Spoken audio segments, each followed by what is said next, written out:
Rubik's Cube. What do we really know about Rubik's Cube? Let me bring you in just a little closer. We know it came about in the 70s. It was very, very popular. 6 sides, 6 different colors. Clumsy at first, and it would wear your hands down in time. Well, they've surely improved the cube. They've come up with speed cubes.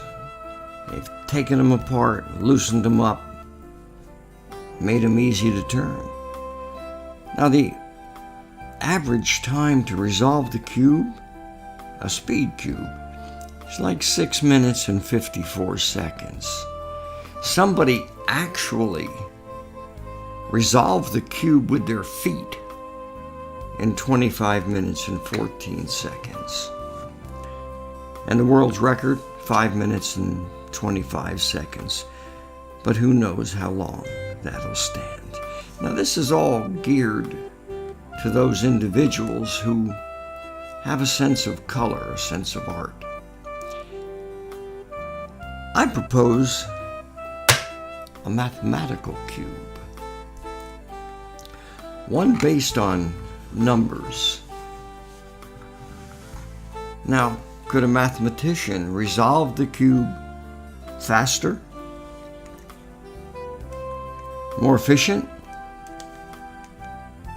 just by doing formulation? I don't know. But as a magician, I would think that I could take the speed cube and just drop it. And that would be it. I mean, how fast can you go? Boom. Milliseconds. And of course, it's all magic to me.